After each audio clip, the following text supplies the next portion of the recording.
If the adversary manages to compromise a host and is able to execute code, the next technique is intended to reduce the detonation area, like reduce the impact that the defender has on the rest of your infrastructure. And that's these techniques are all related in that they're trying to contain the adversary and to isolate that compromised part from compartmentalize the vulnerability so that it doesn't spread.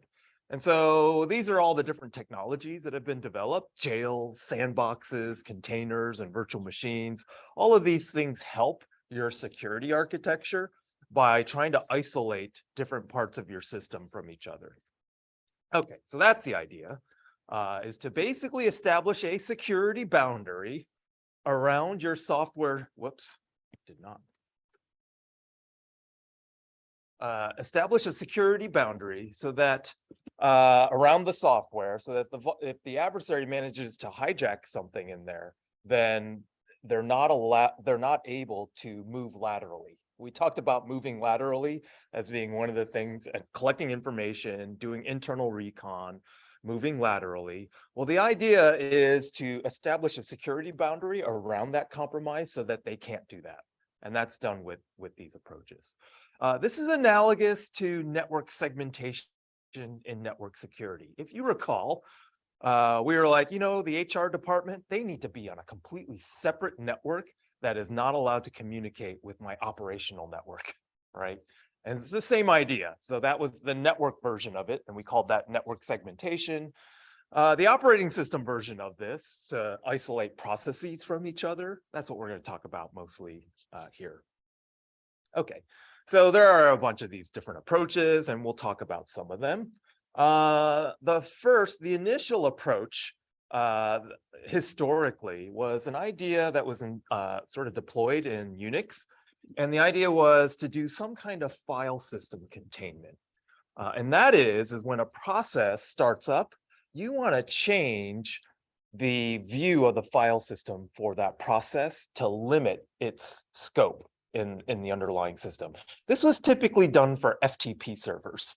Like so file transfer protocol was a really old version of I guess, file exchanging. And one of the things that you allowed is, like, if you FTP up to a server, you're allowed to upload data, but you don't want that upload to go anywhere on that FTP server. You're like, yeah, if they upload Etsy password, my FTP server is done, right? So you don't want the FTP server, the software running the FTP server, to have access to any part of the file, any other part of the file system except for a contained subdirectory. And they implemented this using this change root system call. So when you spawn a process, you can say, I don't trust this process to access the entire file system. I am going to change the file system root so that it gets only a subtree. And so this is file system containment. And a picture of it is here. I call change root. So initially I start a process. The process has access to the entire file system. And then when I call this change root and I say, I only want the process to get /ch root as its file root, then what happens is, within the process, when the process accesses /, it's basically accessing this change root directory. And so it's not able to break out and get other parts of the file system. Okay, so that's change root. But one of the things that change root didn't do was protect against usage of other resources in the operating system. It was only a file system mechanism. So in this picture, if you have a network interface over here, even though you did a change root, an adversary compromising the process that has been change rooted can still have access to network resources and pretend to be, any process in this host, and in fact access any other kernel space resources that haven't been isolated. And so it's some containment, but it's not complete at all. And so the next thing that was developed was kind of an extension to this called BSD jails. And it's called BSD jails because BSD was a version of Unix. where this idea was implemented on first. And the idea was to try and extend the CH root approach to limit other resources on the host. And so one of the things that you want to contain or you want to limit is the network access, right? If I have a process that should never communicate over the network, I'm going to put it in a jail that prevents that access. So, I mean, that's reasonable, right? Like your password program shouldn't be able to like spawn a network connection to emit hashed passwords to the internet. So that's the idea. And then in the operating system, they added restriction information to the process structure, and then the kernel would enforce that based on that information. And this is very similar to file capabilities that we talked about when we talked about access control. To give certain programs access to certain capabilities in the kernel, you would declare that as part of the binary and put it in the process tree. And then the operating system would be able to do a finer grained check on what that program had the ability to do. Now, initially, Linux allowed any process to do anything. And so this is where we're trying to add different security mechanisms after the fact. So here's an example. You put the process in jail and you say, okay, I'm going to give it its own IP address that it can communicate over, but the actual host's IP address, I'm going to restrict access on that IP address. And in that case, you not only restrict the file system access, but you also restrict the network at the same time. This can be generalized, and it was generalized into something called seccomp. And there are other operating systems have done something similar, but the idea of seccomp is, hey, it's not just the file system, it's not just the network, it's the entire interface to the operating system that we want to be able to restrict from certain processes. And so seccomp is basically similar to jails, but it's allowing you to specify per process system call filters that prevent the process from invoking particular system calls. System calls are the way processes do sort of highly privileged operations on the host. And so if we put the restriction at that interface, we have really fine-grained control over what that process can and cannot do. And this is where some of these file capabilities that we talked about earlier in this class, this is where that's implemented. It translates into system call filters. So here's a picture of it. Say you have an application, and initially, without seccomp, it has full access to everything. And so it can open and read and write files from the local file system. And it also is able to communicate over the network. But say you're like, well, this process should never be able to communicate over the network. This is a local program that would have no need for network communication. But if an adversary hijacks this application and is able to get code execution through this application, the adversary would be able to send and receive packets. And so the idea is to install a seccomp filter on this application that says, I only want this application to do open, read, and write. And this is a contract that you install inside the operating system kernel, and it's associated with the application process. And then the OS kernel is checking, and anytime these restricted calls are invoked, it'll deny them. Okay, so this is good because now this application can never be used as part of a botnet, right? Because it needs the network to communicate to be part of the command and control of a botnet. So now you can guarantee that this particular application can't be, I mean, it can be hijacked potentially, but it can't basically use the network after it's been hijacked, is the idea. One of the most common filters that you'll come across is prevent spawning of a shell by disallowing fork and exec. On Unix, this is how we create new processes. So if you want to, invoke an interactive shell on a machine, so you'll hijack that process and get it to, and when we talk next week about basically shell code and invoking shells, you want to be able to stop that. And so one of the ways to stop that is to disallow any of these forks and execs for processes that don't need to be spawning new new commands. Okay, another technique for isolation is very prevalent in browsers. So this is browser sandboxing. Browser sandboxing. And so the idea is that if you're like me and you've got a gazillion tabs in your browser, you don't want a break or a compromise in one tab to allow the adversary to communicate to a whole bunch of other browser tabs. And so this is an application level way of restricting access of tabs between each other. And this is underlying in Chrome's implementation. And one of the things that you can see with Chrome running is that Chrome has labeled certain processes that it trusts to have high integrity, and then processes that are either untrusted or have low integrity. And so the idea here is that you want to label the browser tabs or the browser processes that are doing really risky things. And you're going to say, I don't want these particular tabs to communicate with anything with higher integrity. And so if you remember the BIBA, the integrity models that we talked about earlier, this is basically one of those integrity models mapped into an actual application with browser sandboxing. And that's what they're doing here. I know that BIBA integrity model stuff seems like ancient history in this class, but that's kind of why we covered it, because it does show up. It is being used in practice, and that's basically what they're basically applying that model in browser tabs and doing that labeling underneath. Okay, and then to enforce that, so that's, you have that integrity model, but you have to have some way to enforce this. And that can be done using setcomp filters if you want. Windows has its own way of restricting communication to make sure that these different parts of the browser are the communication between them is restricted. And so one of the things that you would do is that, that rendering process, that's the one that's really risky.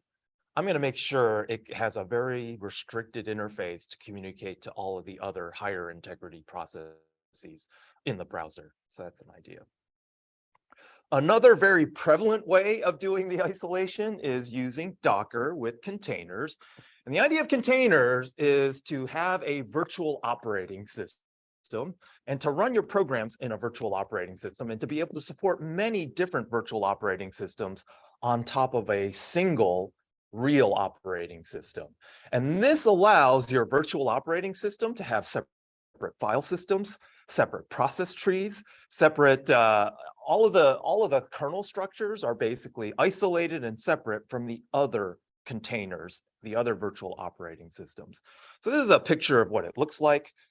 You have your real operating system. So on your computer, you have a Linux kernel that has container enabled, is container enabled. And by this, we mean it's got namespaces to be able to isolate one virtual operating system from another virtual operating system.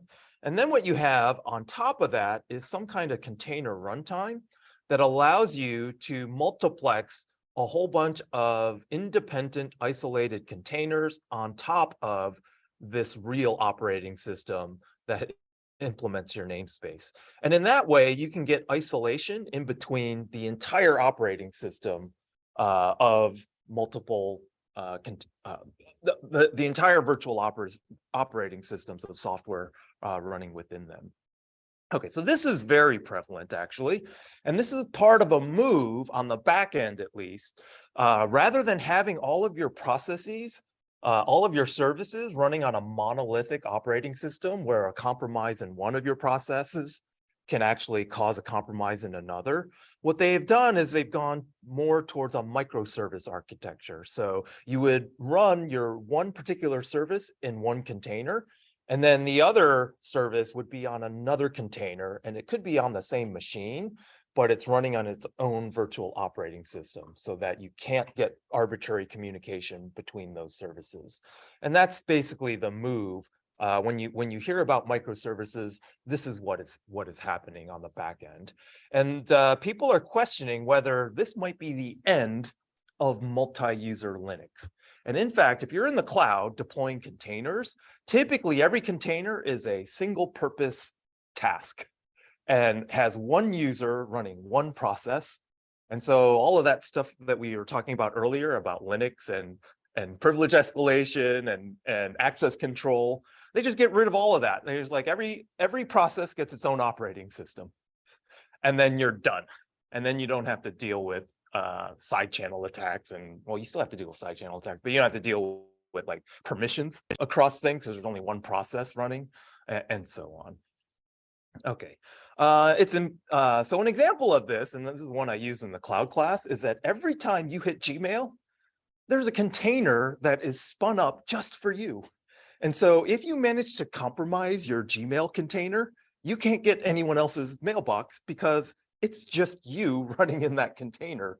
And that's the power of this. And this is why Google is running billions of containers every week. There's some really crazy statistic, and because it's basically spinning up containers up and down, and this is what's allowing Google to isolate one user's inbox from another's, so that you don't see this compromise of Gmail where you can get at other people's inboxes on the Google end. Maybe on the front end if you compromise the person's credentials, but like not on the back end. Okay. Another approach for doing the isolation is to virtualize the entire machine. And that's what virtual machines do. And the idea of virtual machines is that you have the entire operating system, binary and libraries, and the application on top of that. You have that, and then you multiplex the entire machine on top of a thing called a hypervisor. And so rather than sharing an operating system, they're sharing the hardware at the hardware level.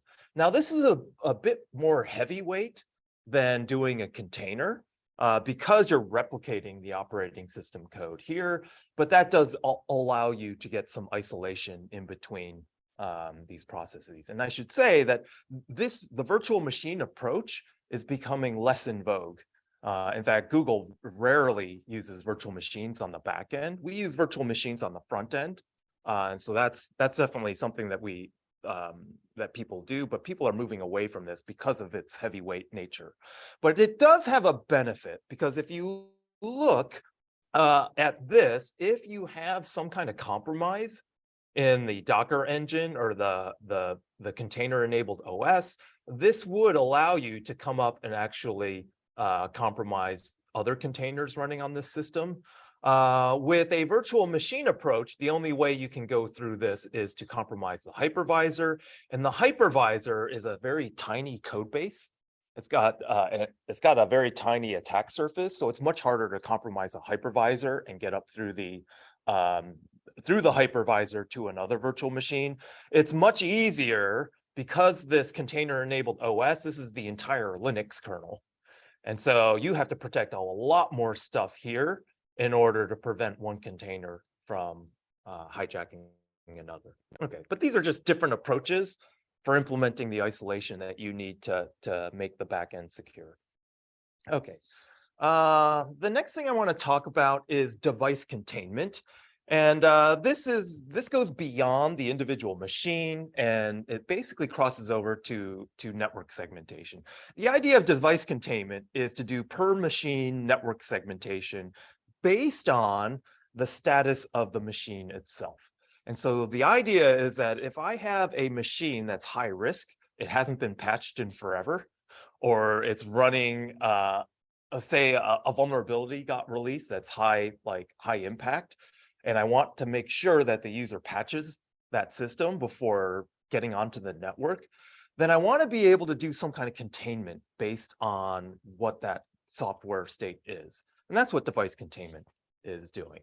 So here's an example. Duo, which is doing our multi-factor authentication at Portland State. Duo has this facility where not only can you do 2FA on the person, you can do a 2FA kind of operation on the integrity of the device being used to connect up to the system. And so there's this device health monitor where it basically has an agent that you install on your desktop or on your, I don't know if they have it on the phone, but definitely on your desktop. And this agent is going to measure the software state of your system. And then Duo is going to allow enterprises to use that software state to allow authenticated access. And if it's not patched, it's going to say, I'm going to deny access. So here's a picture of this thing. If you have this agent measuring the software state, and the agent says, oh, you know, this system is out of date, it hasn't installed its patches, or if it's running an out-of-date browser, you can't really see that very well, but this says, oh, your Firefox is out of date. The idea of these device containment systems is that you can allow, you can deny access to the enterprise network until it passes these checks. And this is a good way of isolating machines that have basically a low security state in them. So this is a thing.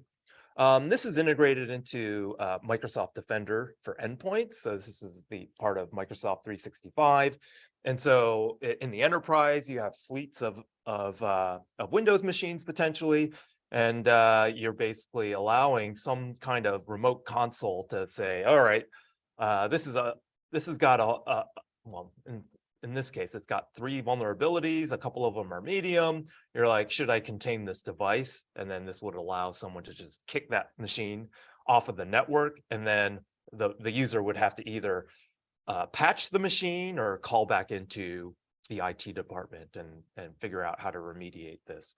And this allows you to manage fleets of machines and keep them up to date. Okay, and then if you decide to contain it, then basically this is what that UI looks like for saying, you know what, I'm going to block access to this. All right, other questions about using isolation and virtualization and these sorts of things? You'll come across different kinds of ways of applying these techniques to defend networks and systems. Okay, so the last thing I want to talk about is, let's say your system got compromised and the adversary is able to run whatever he or she wants to. And more often than not, we talked about ransomware being the thing that they'll do. And so one of the ways to protect against ransomware attacks is to make sure you have backed up your file system and you have encrypted it to make sure that you have the availability and you have the confidentiality of all of your data, just in case you've been attacked by an adversary. And this is what this part of the defense, the host security, the host defenses is about.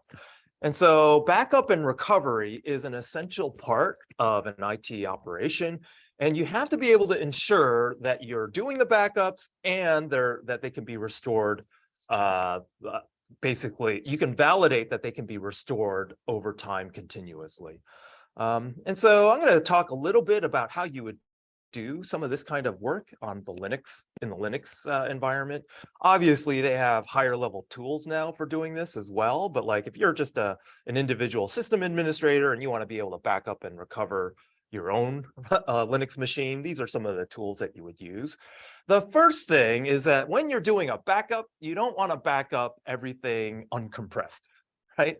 Full duplicate backups are like going to, have the amount of capacity that you have on your disk.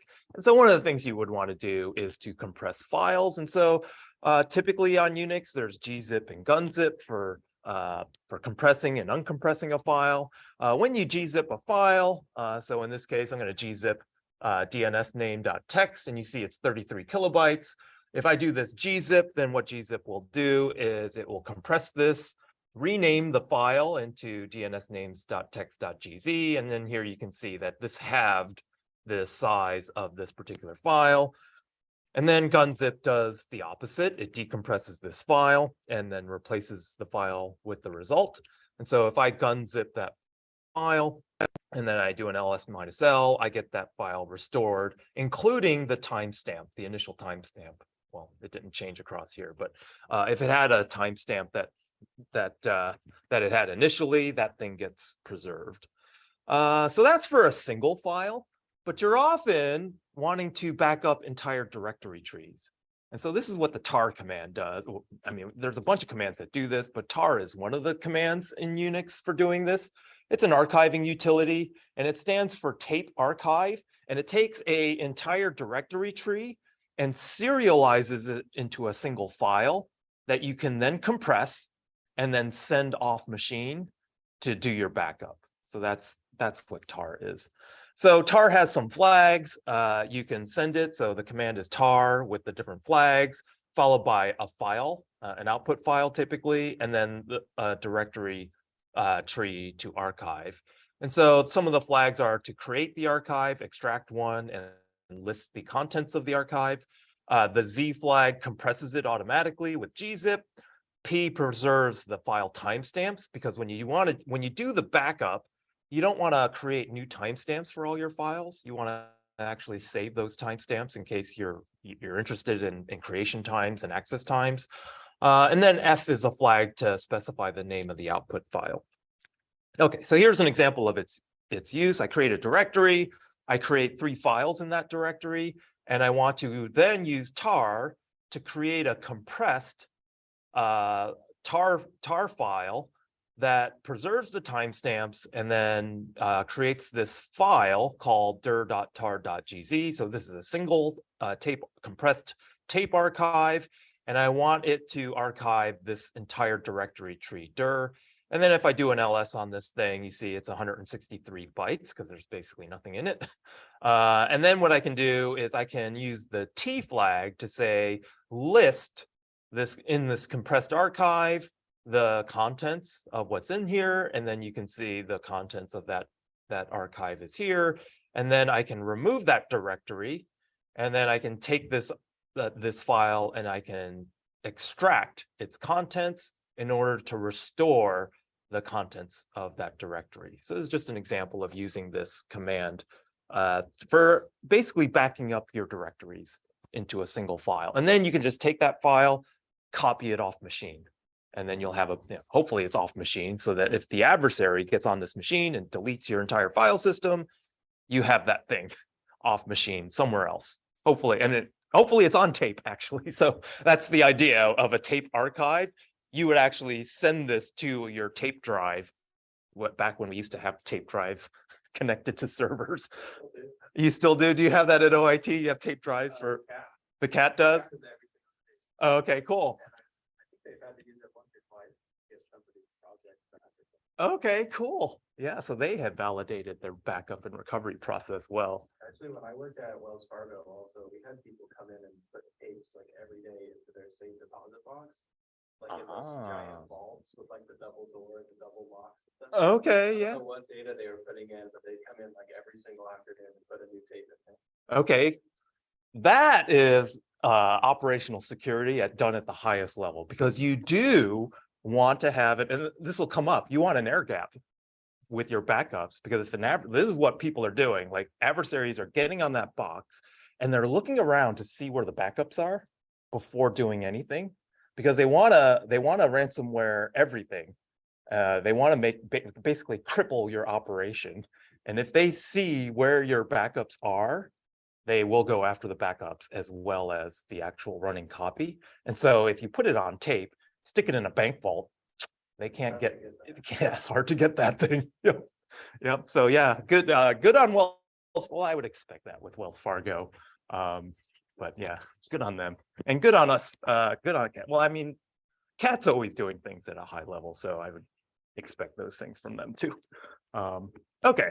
Another thing that you'll often do is secure file copy over SSH. That's another way. So, tar keeps the archive local. You'll eventually want to copy that thing somewhere else.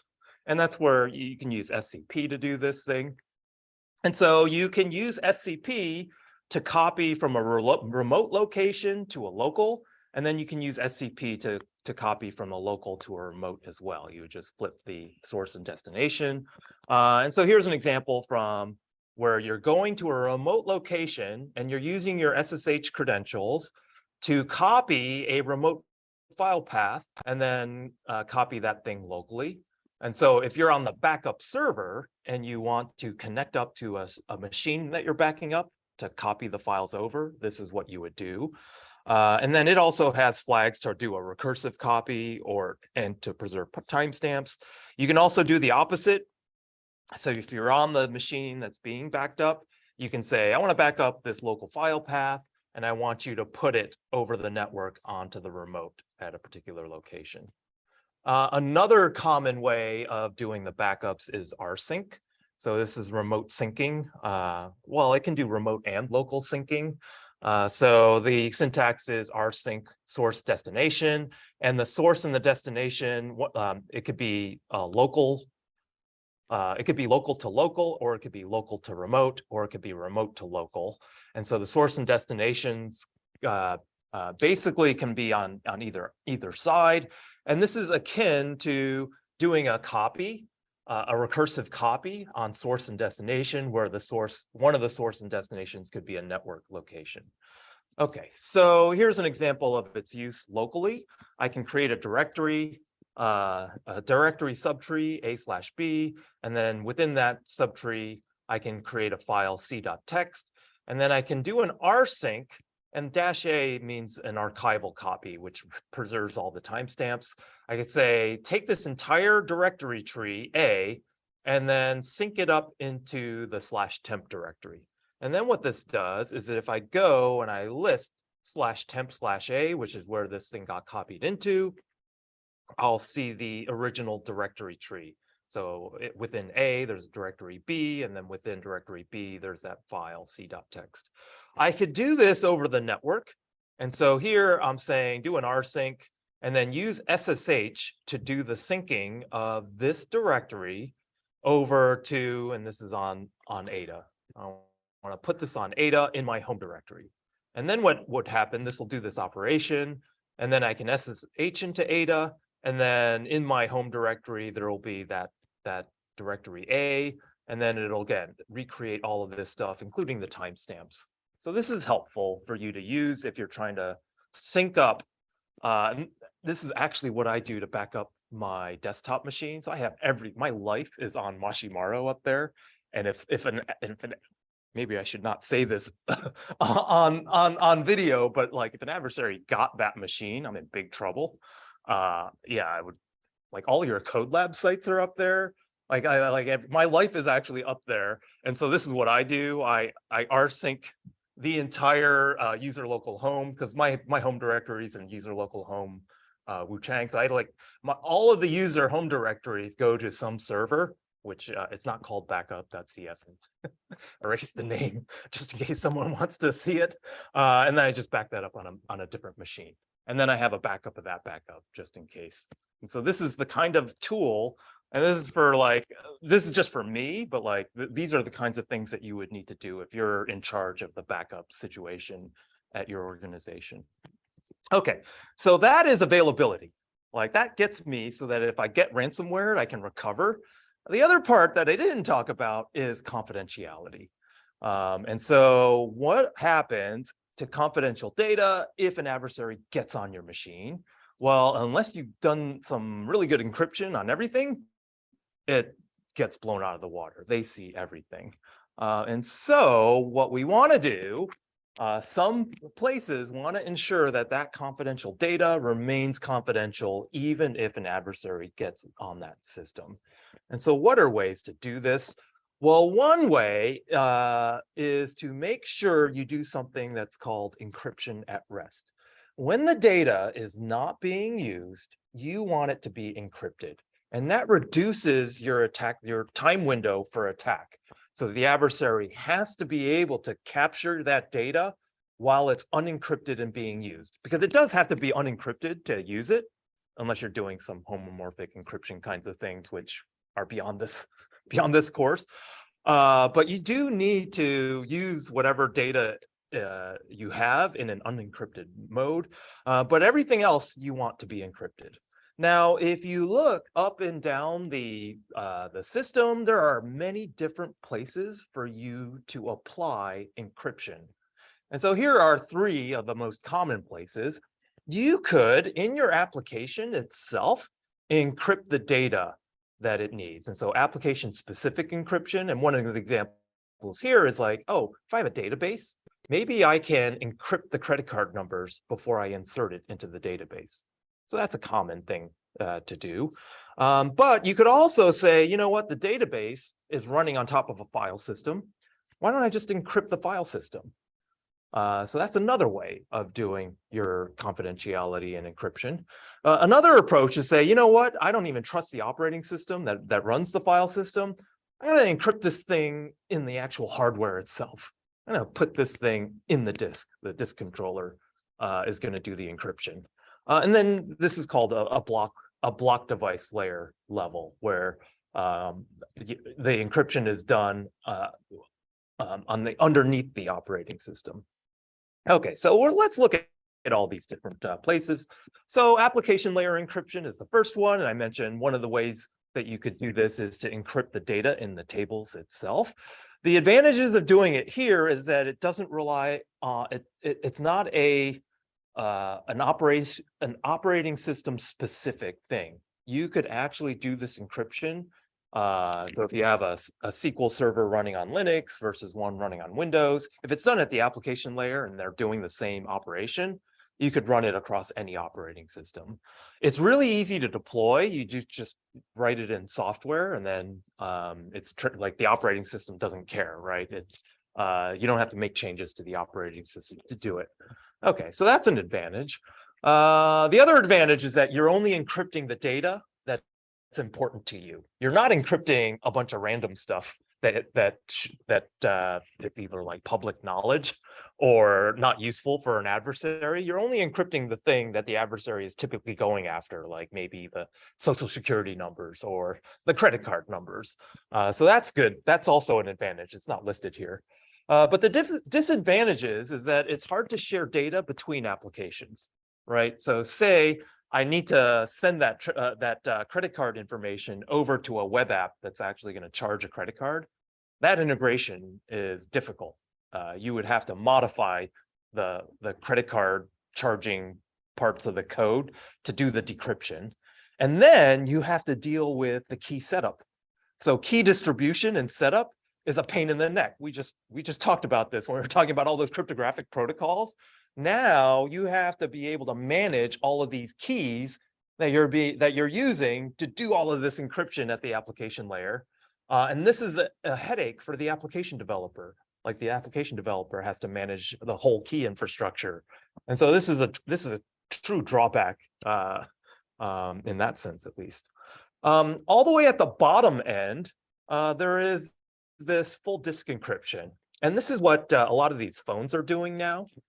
In order to protect the entire device from, so if this fell into the hands of an adversary, this protects this device and all the contents of this device from having its confidentiality compromised. And this is done at the block layer. And so the idea here is that the data, when the phone is turned off, the data on that phone is encrypted.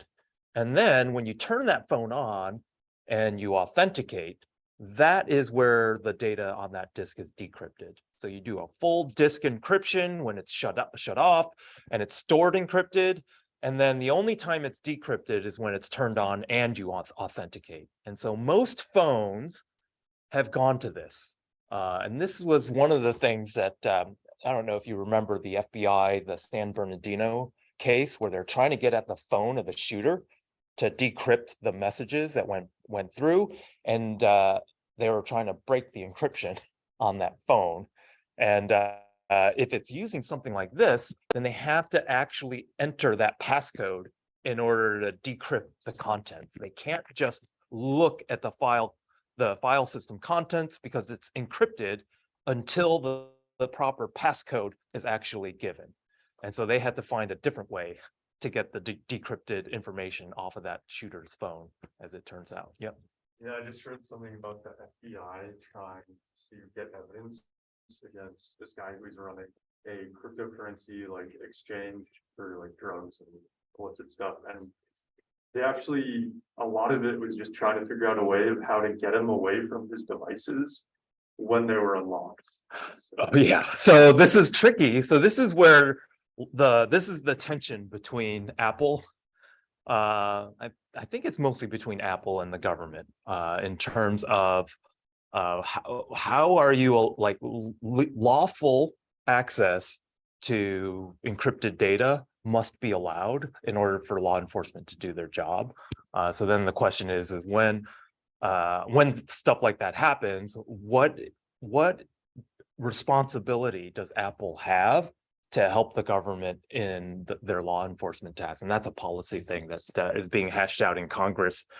Congress has got this proposed Earn It Act where they're like, we don't care how you do it, but when we ask for data, you have to give it to us within 48 hours. Otherwise, we're going to fine you. That was one of the things in that. It didn't get passed yet, but these are the kinds of things that are being pushed through Congress to try and get at this particular problem where, yeah, you have someone who's doing some really awful things.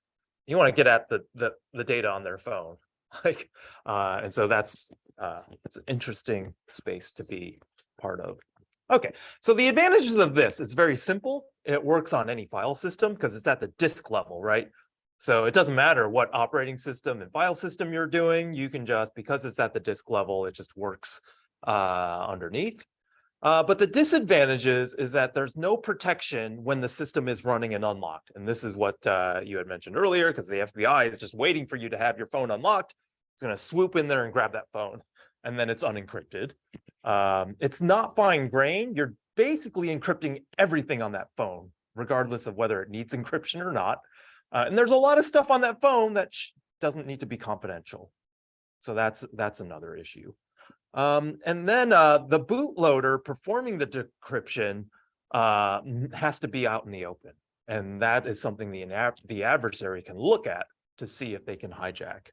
Another interesting attack on this is this evil maid attack.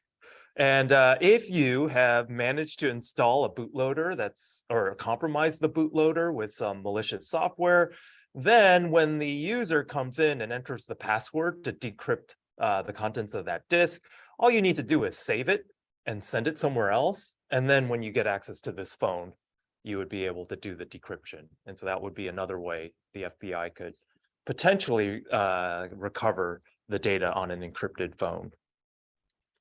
The third way is file system encryption. And so there are some examples of this. The idea here is that you decrypt and encrypt files on demand after they're unlocked. And so the file system is actively involved, and you can select which files in the file system you want it to either lock or unlock, encrypt or decrypt in this case. Okay, so the advantages of this is it's a very fine-grained protection, right? When the thing is running and I am not using, so the operating system is running, but I'm not using the file that's being encrypted, it stays encrypted.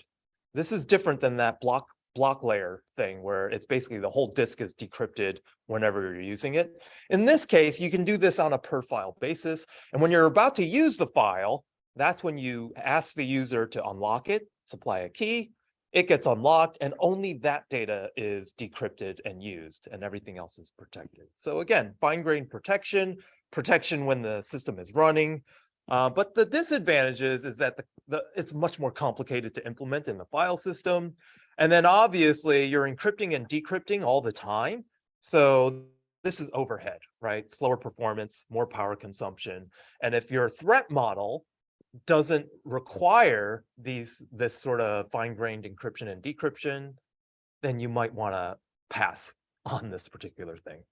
And so that leads me to the next thing. How do you select an encryption strategy? And this does depend on the threat model that you have. And we talked about this earlier. Your threat model and your trust model are all part of the security model that you take when you're trying to do the protection. So you have to think about your threat model. What are the threats that I really want to protect against? If I don't trust the operating system and the operating system can get hijacked, well then, yeah, I would do this encryption at the application layer. If I'm worried about physical theft of the device, well then I would do something like full disk encryption because I want to make sure that that thing is completely encrypted when the device isn't being used. And then if I want to protect user data independent of the system data, I only want to encrypt particular things, then I would use file system based encryption. And so there's no like silver bullet here. It just depends on your application needs and your threat model. Okay. The next thing I want to talk about is putting these things together.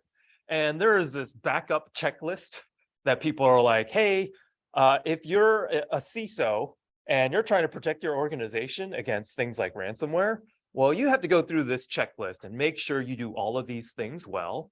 And so the first thing is make sure your recovery process actually works. Like test the fact that you can actually back the thing up and restore. So that should be done all the time. Every day, you should make sure that your backups work. Keeping your backups isolated and making sure you have multiple copies of them with at least one of the backups off-site. And then if you're like Wells Fargo, make your other backup air-gapped, put it in a bank vault, and then the adversary or a fire can't take it down. And I don't know, does Cat do this off-site?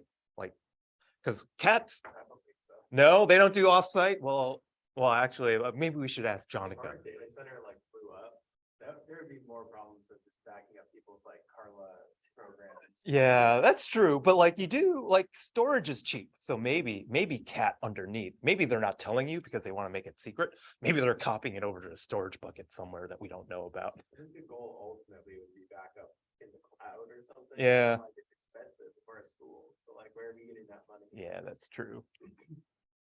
Yeah.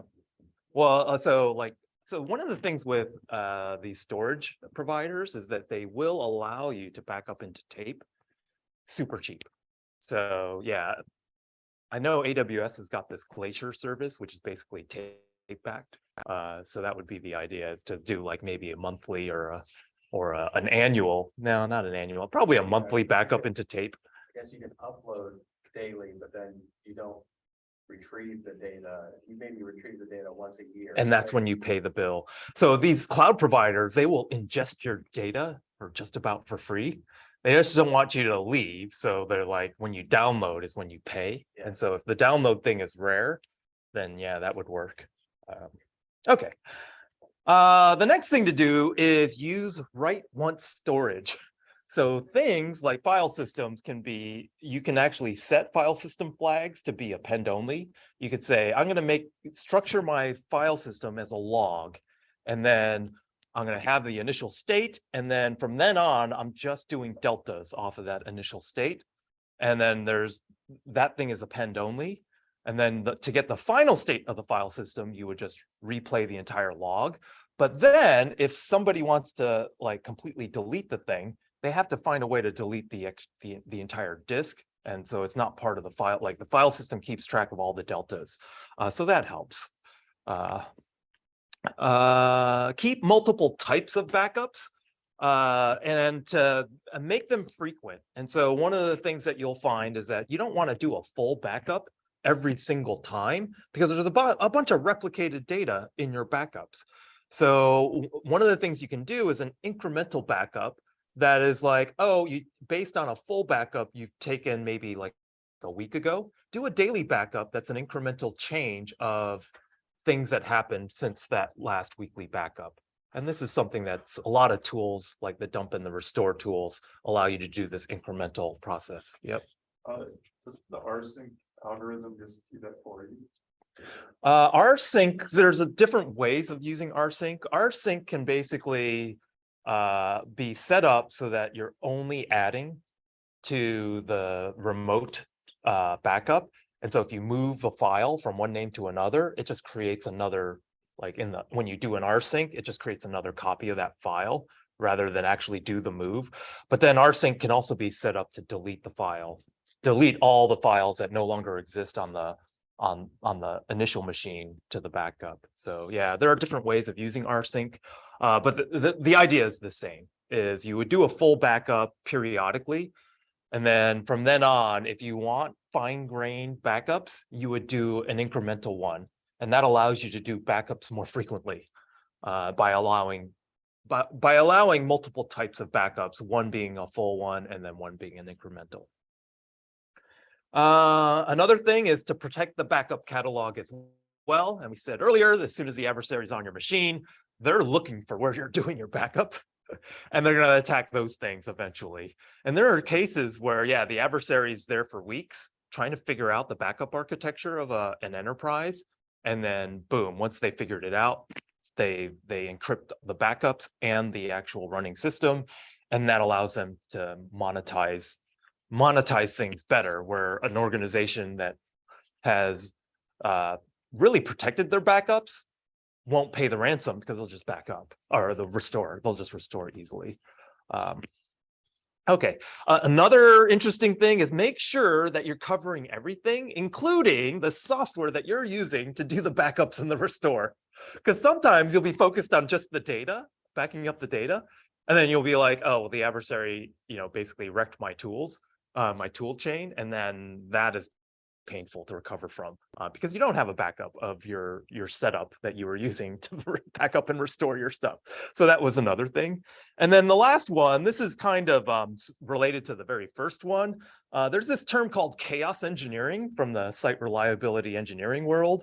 The idea is to try and do something like that, where you simulate a disaster and then you see, well, what can I do to automate the recovery of this? And that's what you practice in an organization. Okay. The next thing I want to talk about with host security to finish it up is forensics. So when you actually get a compromise, one of the things that you'll need to do is look around the system to figure out what exactly an adversary has done on that system, and that's what the forensic activity is. The first thing that you'll need to look at are the logs. So robust logging and a robust logging infrastructure is really required in order to perform proper incident response. For Linux, and I'm just going to go through Linux examples first, just because that's been our theme in this class. Typically, the log data is in /var/log in the file system. And so some of the common log data files are things like syslog or var log messages. And these are system-wide event logs that deal with the operating system. So there's some valuable information in these. Another important log file is the auth.log or var log secure. Any kind of security-related activity is typically logged in these two files. So things like login attempts. Whenever someone does a sudo on your system, that gets logged in auth.log. And so you'll want to see, well, who is running these privileged commands, or who has run these privileged commands in the past. So that's in these that particular log file. Kernel.log, this is any kind of kernel error information. So if your machine happened to crash and you want to figure out why and how, you would typically go into this log file. If you suspect someone ran a cron job, you want to see the output of this cron job, and that's typically in this log entry. The last login, so login failures, login successes, the last log data, that's in this file, and then these two files. So failed logins are in btemp, login successes are in wtemp, and then this is a readable. These are binary files that you need a program to parse. And then these are this is basically the log data in text. And then in this var log directory, all of the per daemon logs are kept underneath here. So things like if you're running a web server, then typically if it's Nginx, you'll see Nginx makes a var log Nginx directory, and that places the web server logs within this directory. And then Apache does its own in var log Apache 2. So if you're running any kind of server, you'll want to go into this directory to find the logs for that particular server. And that's just convention on Linux. Okay, there is this thing called syslog, started out on Unix, but then it became a standard for creating and transmitting logs over the network. So one of the things that you want to do is keep your log data off machine, right? And this is part of your lab, right? Like you're like in your labs, you sit there and you tamper with the log data in order to hide your activity, right? And so as a defender, you don't want the adversary to do that. You want a high fidelity log stream that indicates all of the attacker's behavior that can't be deleted by the attacker. And this is where Kevin Mitnick got caught, because the log data was being sent off machine unbeknownst to him. And he was actually removing himself on the local log data, but then he didn't realize that the thing was being streamed off machine, and that's where he got detected on the other side by Shimomura. And so you typically have these daemons, this remote syslog-d and syslog-ng. These are ways of collecting basically log data from fleets of machines that you can basically consolidate in one place. And so this is the standard has entries that include like the timestamp, some kind of host name that it occurred on, the application name that, or the application that it occurred in, and then the actual the error message that is there. And you can use the tools that we learned earlier in this class, like grep, cut, and awk, to basically process some of these log entries to get an idea of, for example, all of the logins by the user Hoover. You just grep that out of the auth log and see all the different times this person has logged in. Okay. Another part of your log data is this log rotate service. So sometimes you're going to keep the logs forever, but these logs are quite verbose. And so log rotate is a daemon, a tool for compressing and rotating your log files so that you don't have to keep all of them around. And so this is configured using config files in etc logrotate.d. And so this is a config file that says, you know what, I want to manage how the Nginx logs are kept. And this is an entry that you might see in this configuration file. You say, I want you to rotate the logs on a daily basis. I want you to rotate up to 14 of these. So I'm going to keep the last 2 weeks of logs for Nginx are going to be kept. And moreover, I want you to compress the log files after you rotate. And then if you go and you look into, if you go into varlog Nginx and you list like one of the logs, so in this case, you're listing the access logs, you can see it's keeping the last 14 days of log entries. And you can see everything except the most recent 2 days has been compressed. And this allows you to manage your log data. And one of the things, like there was a compromise, I forget which compromise this was. Was it this must have been the Uber compromise. So the Uber compromise happened on AWS. And AWS has something very similar for its CloudTrail. So it's got the logging backend that's called CloudTrail, and CloudWatch is another logging services has. But the adversary went in there and saw, hey, look, all the logs are being kept for months because of compliance issues, right? Like you're forced to keep all your logs because if a data breach happens, you have to basically tell folks like the extent of it. So what they did, the first thing they did is they went in there and they changed the duration that log files were kept to a day. And then that basically, so that's done in the cloud, but the idea here is that if the adversary wants to be wiped out, they could just go and modify this entry and say, hey, rotate 1, and then the access is wiped out. Well, they just delete these things and then as well, but that's the idea. Okay, one of the problems with this approach is that it really has difficulty scaling for large enterprises. You have a whole bunch of these log files, and you're going to go in there and manually look for, incidents that have happened in these log files. That's really hard on a system administrator and a network administrator. And as a result, because this is a big data problem, you have a massive amount of log data, but you want to be able to get information out of it. And this particular problem leads to a whole bunch of security products and many different technologies on the back end. I want to just talk about a couple of these things. The first thing I want to talk about is OS Query. This is a tool that I think is Facebook started this tool, and then they open sourced it. This is how Facebook gets a situational awareness on all of the machines that are running in its data center.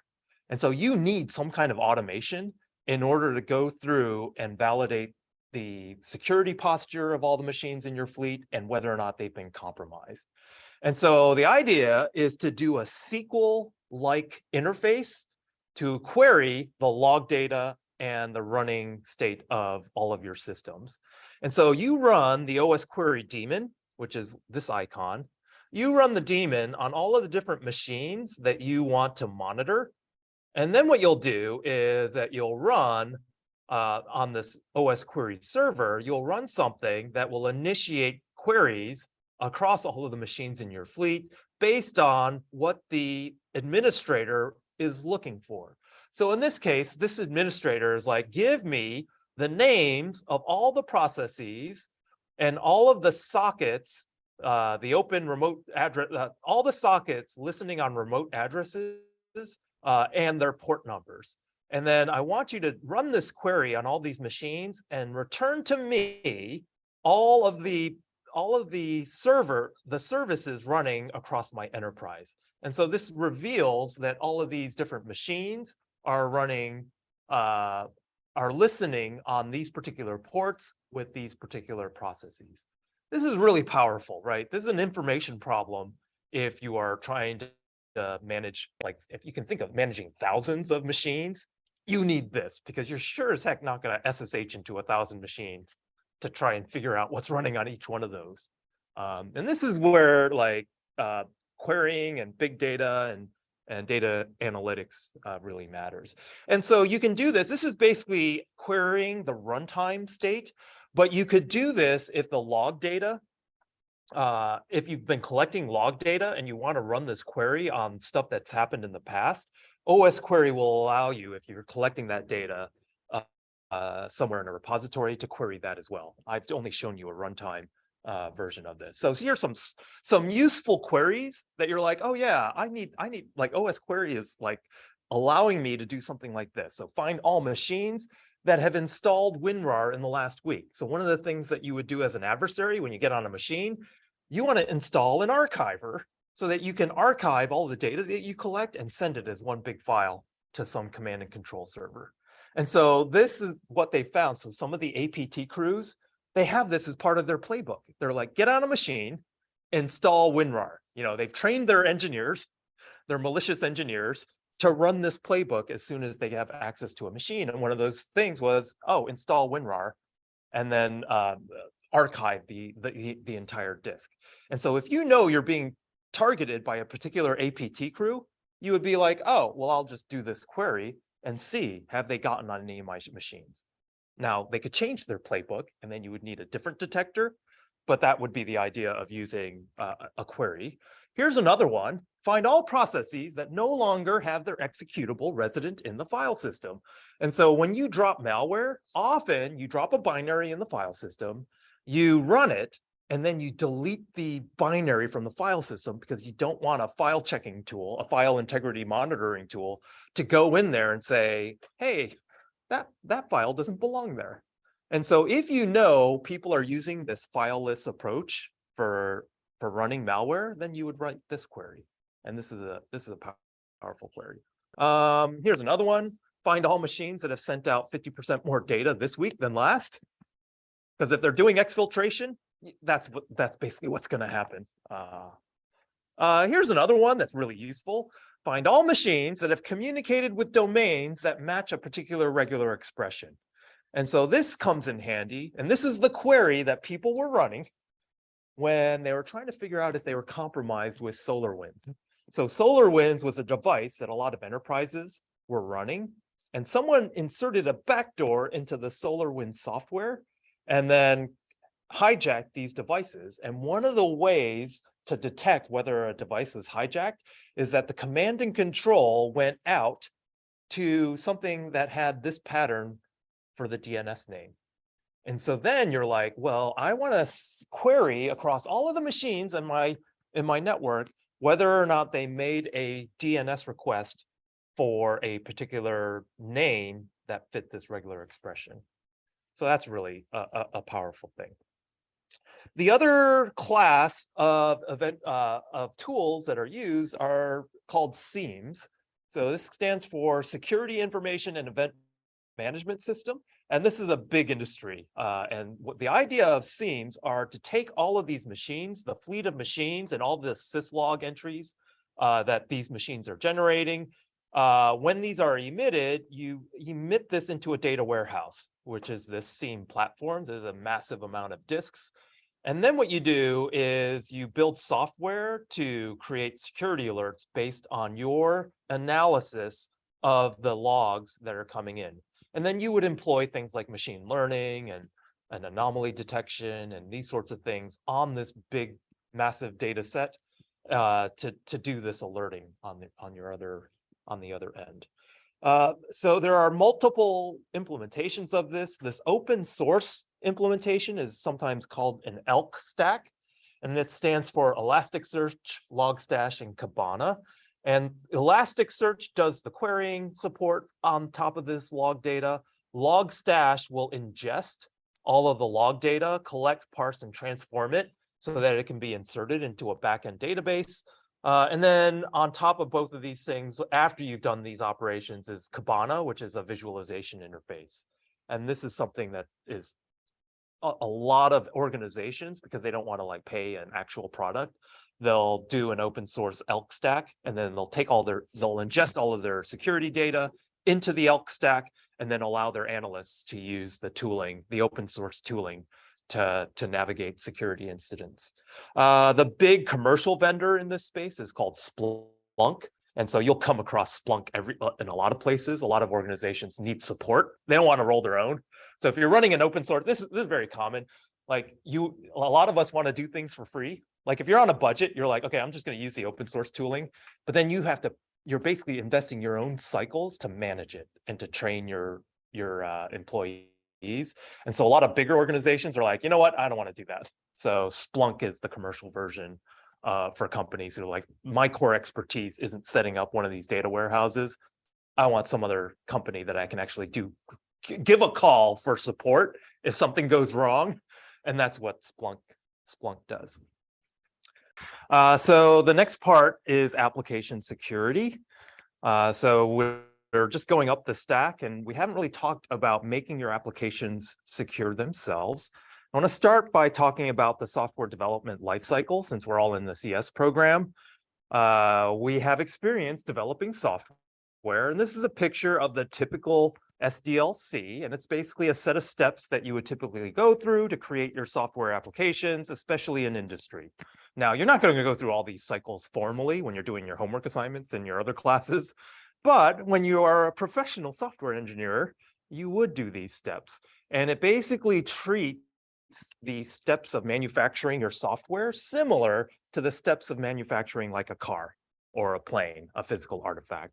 So you're going to plan it, you're going to analyze the different options for building it, you're going to design it, implement it, test it, and then you maintain it after you release it. So this is basically the cycle that a lot of people follow. How you implement this cycle changes from organization to organization. Now, initially, a lot of organizations adopted this waterfall model, where each one of those steps in the SDLC were independent sequential steps, and you would do one step and complete it before you went on to the next step. And then you would never go backwards after you had progressed from one step to the next. And so this is good for applications where the requirements are known ahead of time, and they don't change, right? Like you don't get this is definitely not like Capstone, because Capstone, you're interacting and things are changing all the time if you're an undergraduate student. But the idea is that I have exact specifications of what I want you to build, and it's in this document. And the documentation is essential in a waterfall process. And so this is often called plan-driven, a plan-driven process. Contrast this to what the vast majority of companies are doing now, which is an agile development process. And this is basically allowing companies to go through all of these stages on a weekly or monthly basis. So this is basically a rapid development cycle, development and deployment cycle. And so this allows engineers to make changes at any time. They're continuously improving. And this is something where it's essential that the developer works with the customer as the customer changes the needs that they have over time. This is definitely more value driven, where you're basically analyzing the value of the features that you're adding and using that to drive your development process. And this is often tied to this model called CI/CD, continuous integration and continuous delivery. And so for the most part, we're going to talk about an agile process. When we talk about CI/CD, it's often done in what's known as a pipeline to automate this entire process. And so the idea of CI/CD is that as soon as you make some changes to the software, then your pipeline is automatically going to build the new version, is going to notify the build outcome, and then trigger some automated testing facility to run against this new version. And then basically, if it passes all those tests, it's going to automatically deliver this build to an execution environment. And so we don't do this a lot in this program. Well, maybe you'll do this in some of the software engineering classes where you build a CI/CD pipeline and go straight from a Git commit all the way to a deployment in a pipeline. A lot of the cloud providers have infrastructure that allows you to automate this stuff. So GitHub, for example, has GitHub Actions, where you can install actions on all the different event triggers, and some of those actions could actually deploy that thing into an operational cloud environment. A lot of like AWS has their, I think they call it code build service, and then Google Cloud has their cloud build service that allows you to basically host a CI/CD pipeline in the cloud. So that's the idea of that. One of the things with by doing this, the developer releases are often tied very tightly to operational deployment because you have this automation. And this has led to something that's called DevOps. The idea of DevOps is to bring together the development and the operation workflows together in a cycle, to include the operational part as part of your approach. And so you'll see a figure that looks like this, where this is basically a cycle where you start with the planning, coding, building, testing. And then in the ops side, you do the releasing, deployment, operation, and monitoring. And that feeds back into the next plan, code, build, and test. So this is just a good visual for describing how it is companies operate now. And this could be something like, a weekly or a bi-weekly release of a new piece of software doing this kind of process. Okay.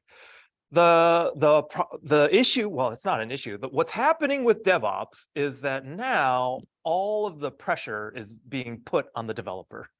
And so the developer role in Agile is extremely important because it's the developer who is communicating with the customer to figure out what to implement as part of the Agile process, right? Every couple of weeks, the developer is trying to touch base with the customer to figure out, hey, is what I'm doing what you want? And then the developer is also interacting with the operations team, right? Because the developer is often helping deploy the operational infrastructure, then that needs to be monitored and checked. And so the developer is involved on that side as well. Okay. So this is a lot for a developer, and this is why developers are like, I need tools to help me do this. Otherwise, my brain's going to blow up. And you can see a lot of tools have been developed here to help this process. So from the source code to the CI server to a testing infrastructure to artifact management. So things like, for example, I have to release a package and I have to have it signed. And so releasing artifacts is a set of tools that you can deploy. And then the deployment part of this, how am I going to push this out to the operational end of this? And then the monitoring. And we've talked about individual parts of these throughout the course. And so this is where all of these different products lie in the DevOps cycle to help a developer execute the DevOps workflow. Okay. So we care about security issues. You have this SDLC. You're like, well, where are the security issues addressed in this life cycle? And in the past, it was right here. I am just going to deploy this sucker. And if someone compromises it, I'm going to get notified and I'll do something after the fact. Sometimes there might be a little bit of checking when you're doing the testing part of this in the past. And this is like maybe 20 years ago. People were only caring about security when stuff broke. But what about lessons from preventative medicine? So I like these two cartoons because it's like, what's better, exercising an hour a day or being dead 24 hours a day? Because that's basically what this value proposition is. You could either spend an hour trying to fix security bugs before they're deployed, or you can spend weeks trying to recover from when your thing gets compromised and the adversary has wiped you out. Or you're basically forced to report to the government that you've been breached and you get sued and then you're in court as a result of this. The problem is that this value proposition, people don't believe it. Like people are like, no, that hour is not worth it. I'd rather do the 24-hour thing and potentially wreck my company. Does anyone know who said this? An ounce of prevention is worth a pound of cure. Sounds like Ben Franklin. Yeah. So that's basically what we're trying to do here. And that's where, when you're talking about application security, we need this. And you will see, finally, the industry is like, you know what? Yeah, maybe let's push on the preventative side for a change, which is a good change. And this is leading us to a term that you'll come across if you're in security called shift left. And the idea is that you have this pipeline, and right now the security concerns are checked at the right. You want to address security concerns much earlier in the pipeline. So you want it there, you want it there, you want it there, and you want it there. And this is where, as part of this DevOps cycle, you're checking security everywhere. You're doing your due diligence.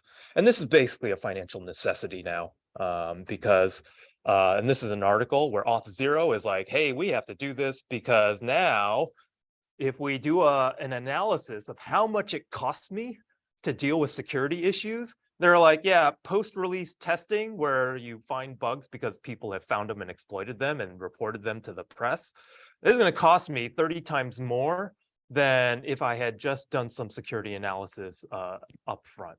And so they this is kind of like an estimate, but as you go to the right, it costs you much more to remediate security issues. And so shift left is a shift from what we were doing before. So we were only examining security issues after we deployed it. And then we try and hack the thing doing penetration testing. And maybe we'll try and monitor the running system in case it gets hijacked. And this is where we're doing security. And the idea is to then examine security issues over towards the left. And so when we're designing the app, when we're developing it, when we're training new users who are doing the development, we're going to try and add security across all of these three steps as well. This leads us to another buzzword called DevSecOps. So DevSecOps is take that DevOps cycle and then just do security checking all throughout this cycle. So we're going to go step by step here. So what does it mean to add security in the planning phase? One of the things that you would do is threat modeling. What are the potential threats to my application? Who am I concerned about that might attack me? Is it a nation state? Is it a criminal? Is it, I don't know, X, Y, or Z, a particular APT crew? Like I have to know who I'm protecting against. And this is the threat model, right? When we talked about the security model, we have a trust model and a threat model. This is part of you trying to figure out what to focus your resources on. And that's the threat modeling part of it. Another thing is like, well, how do I want to write my application? So what language do I want to use? If I'm choosing a framework, what development framework am I going to use? Am I going to use React? Am I going to use Angular? Like which one gets me where I need to go? How am I going to train my developers? Am I going to try and train my developers on secure coding practices, especially if I'm using an awful language? Like I have to do something to help my developer, or I might mandate that I'm going to use a particular programming language that's really hard to develop insecurely with. Okay, so that's the planning. The next is coding. And so things like source code versioning, being able to do code reviews, being able to Git blame someone, like being able to like identify who injected what in terms of insecure code commits, and then you'd be like, okay, I have to make sure I vet your code commit because you just inserted a SQL injection. This is a very famous example where the CTO of, I think it was Gab, that's that far right social media company. The CTO committed a SQL injection into the code base of that site and then got the whole site compromised. And you're like, oh, I had like, if you have version control, you can see exactly who did what. And you're like, oh, well, if that's what you're committing, then maybe I should like dial back your accesses. But like, who's going to dial back the CTO? That's not going to happen. Another thing that you can do is lint your code to try and enforce a particular style, because readability of code matters for catching security vulnerabilities. And so your ability to audit the code and look for common patterns and anti-patterns is what the linting process is doing. You can do pre-commit hooks to ensure certain things aren't being committed into the repository. So something like, I hard-coded an AWS key in my code and I tried to commit it. The pre-commit hook can be like, nope, not going to let you do that. Not going to let you give up the company secrets in your commit. And this is what GitHub Actions can allow you. You could like say, you know what, check for things that look like keys, API keys or tokens, and then don't allow my employee to actually commit that change if that happens. And then actually doing the secure coding. And then the last piece is security as code. And one of the things that we have moved to is, rather than security being something that you configure and, like imperatively control the security posture of your deployment, we have come to a point where we're like, we need to specify every security property as a single document. And then we will allow the runtime to deploy that document or that state. And this is called security as code. So rather than individually running commands to change the permissions and to create users and these sorts of things, you would specify the security state as a single like YAML file, perhaps, and then you would allow the system to automatically enforce that security. And this is done as a coding process, so that you can analyze it in one place, and then you could version control the security posture as part of a Git repo. And this is also referred to as GitOps, which I'll talk about, I think, later. The next thing is, in the building of your application, you can do what's called static analysis security testing. These are tools that analyze your code, your source code, and then look for vulnerable patterns. And this is sometimes called white box testing. And so these tools allow you to identify flaws as they're introduced in code. And so an example of this is CodeQL. It's a query language that allows you to specify kinds of code patterns that you don't want in your code base. So for example, you can specify a code pattern that identifies insecure deserialization. And this is something that we'll cover in the web security class. If you have your program take in a serialized object from the network and then deserialize it into an application object, that is ripe with errors. And deserializing untrusted data is one sure way to get remote code execution in your application by the adversary. And so you can look for this. You can write this CodeQL query, which is right here, and you can apply this unsafe deserialization query on your Java program in this case, and then it'll be like, oh, this is not good. This is how you can get unsafe deserialization through this code, and then it'll give you the path. So that's really important, right? Especially if you're doing Java, and deserialization in Java frameworks, that's basically like a whole bunch of their flaws are a result of deserialization. Okay, the next thing as part of the build process is software component analysis. So if you're a developer, you're importing packages left and right? There's a whole bunch of code you don't want to write. And so what you do is you Google for a package, give me a Java package that gives me emoticons or something like that. And you're like, oh, I'm going to import that. But you don't know anything about the security posture of that package that you're using. And if somebody finds a vulnerability in that allows remote code execution, you're in trouble. So software component analysis is going to analyze your application, figure out all your dependencies, and make sure none of them have critical vulnerabilities in them. And so here are some examples of this: Sneak, White Source, and GitHub Advanced Security. They'll take a look at your repository, your application, and they'll analyze all of the different things in it and see whether or not you're using packages that have high severity vulnerabilities in them. And then it'll give you a console that says, hey, you got 4 or 5 critical vulnerabilities in your app. You might want to think about remediating that so that you don't get hijacked. And so this is the Sneak console that does something similar. And so you see this one down here, Apache Struts. You can barely see this. It's got 17 high severity vulnerabilities in it. That might be one you want to update. And this is a console for you to easily see that in one place. Okay, the next part is testing your application after you've built it. And so one of the things you can do is to do your unit tests. And so we do have tests, like in the software engineering course, you're supposed to write tests for your programs to make sure that when you make changes, they still pass the tests. So if you have unit tests that run as part of your GitHub action, for example, and you make sure that those things test. And a lot of Git repositories will build that in to the Git repo so that when people are trying to go and do a Git clone on that repo, they'll see whether or not it has passed the latest build tests. And unit tests are often part of that build test. Another thing you can do is run dynamic analysis testing tools. And what this will do is it'll actually run your code and give it all sorts of input to see whether or not it'll crash, or whether or not it'll whether or not a vulnerability can be discovered using dynamic testing.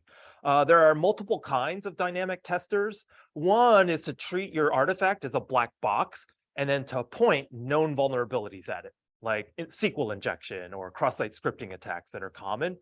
I'm just going to send it right into your app and see if I can detect whether or not you're vulnerable to that. So if you have a web app that's giving a form, then I'll just inject a library of well-known cross-site scripting and SQL injection attacks and see if I can get your program to crash or to throw an error, and then I know you're vulnerable to one of these two things. Another thing that is done is gray box testing. And the idea of gray box testing is that you have access to the source code and you're going to instrument the code to try and get tests that give you full code coverage across your entire code base. And so it's trying to mutate the input that it sends to your program to exercise all of the code paths in your binary. And this is typically done for compiled binaries. And this is something that in the malware class, you do this thing called fuzzing, which is with the AFL. And that's what it does. It's trying to give input to that binary so that all of the code paths are executed. Finally, when you are ready to release, then all of these artifact management tools and deployment tools, you want to update your Python package in PyPy if that's where you're going to release your tool to. If you need to create a new Ubuntu package, an apt package, then you have to package that up and then you have to sign the package so that it passes these code signature tests that people installing these apps are going to do. This is a latest, kind of a recent development where now the government is trying to mandate that when you deliver software, it should come with a bill of materials where you're saying, this is the software I'm shipping and these are all the components in it. And so they want this to be a standard practice so that you're not just getting a vendor's binary, you're getting the vendor's binary along with all the dependencies that binary utilizes, like what version of what software packages did you use to build this thing, or to as part, or what's included in the app is the software bill of materials. And then any compliance validation can be done on the software release of this thing. The next thing is deploy. And so the deployment across whatever platform you're using. It could be your on-premise data cluster, or it could be in the cloud. And usually this is being done with these infrastructure as code and security as code, I guess, approaches, where you declaratively specify how the infrastructure to run your software is going to be. And then you have some kind of runtime system like Terraform, or AWS has CDK and CloudFormation. Google Cloud's got their deployment manager. You let some tool take your specification and then implement it. And that gets rid of the human error in actually deploying your software. And this is infrastructure as code. And then you would version control that specification. And that's what we call GitOps, where you're specifying your operational infrastructure in source controlled repositories on Git. So this is a term. Okay. And then as part of deployment, you would want to do things like penetration testing to make sure you would invite penetration testers to try and break your things before you actually let other people use it. Or you could do chaos engineering to say, hey, I'm going to try and break certain parts of the system. Will it still work? And this is an availability thing, right? Like if I have a multi-container backend system and then somebody brings down one container, can I survive that? And so can I test that? And that's where you would add this kind of chaos engineering for availability as part of the deployment. The next thing is as you're operating this thing, to basically instrument your deployment to collect all this logging information. So we talked about seams earlier. You can add runtime application self-protection. This is an approach to shut a machine down. This is kind of like intrusion prevention. Like if your server can detect that some illegal access has happened, then RASP is a way of automatically shutting the system down so that no further action is taken in this case. You could also, in web security, you could do a web application firewall. So the idea here is you proxy all the web requests, pretending that you're the web server, and then you look for like SQL injection. You look for cross-site scripting, and then you drop the connection if it's one of those. If it passes the test, then that's when you would actually forward into the backend. And this would be part of your operational infrastructure to secure that part of it. You could also do penetration testing on the operational infrastructure. You could do bug bounties, which is basically similar to penetration testing. And then if you do find that someone has reported a bug, then you need a process for disclosing this vulnerability. And if you don't, you could be like Uber, and then you could be the CISO of Uber who didn't properly disclose these things, and then basically is now looking at criminal charges. And then the last thing is patching. So suppose you have a package, high severity vulnerability has been released for that package. You have to have a patching infrastructure in place for you to go and deploy that patch at runtime. And we'll talk about programming languages and how they interact with patching, but you want to be able to select a design that allows you to patch very quickly whenever things happen. The last thing is monitoring your entire deployment. So again, you could do intrusion detection and prevention on your system. You could do log analysis, audit log analysis. So if you're streaming this back into a SIEM, then you would do analysis, continuous analysis on the log data that's coming into your backend. You can actively go around and collect threat intelligence on what all of these different APT crews are trying to do to get into your app. And then you can look to be more proactive in trying to deploy an active defense. And so this is basically a situational awareness that allows you to figure out where your attacks might come from in the future.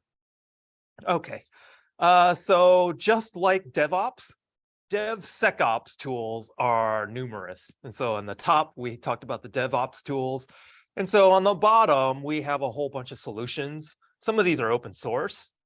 And this is basically what you're adding into your DevOps pipeline in order to add some security to this backend. Now, this is something that's recent and in high demand. So these are areas that if you are in security and you're a software developer, this is probably where lots of jobs are. Being able to do this, because this is a clear value add. If you saw that value proposition, like if you can do this, you're actually spending your money wisely. And if you're an engineer that knows how to do this, then you're valuable. So that's my case. So with all of that, I have to figure out what to do a deep dive on and all of that. There's too much stuff for me to cover here. So I am going to pick two things. I had a capstone team do a whole software supply chain CTF, but I'm looking at, I don't have any time to have you do the whole CTF. So what I'm going to do is do one supply chain unit, which is going to be in the last week of class. And then I'm going to talk next class about how you should be selecting the language that you're using. And more specifically, what languages you should not use in this implementation. But know that there is way more to this story than what I'm going to cover. I'm just going to give you a sample. So if you hate the stuff that I cover, know that there are other things you can do that are beyond what I'm going to cover. And I'll just leave you at that.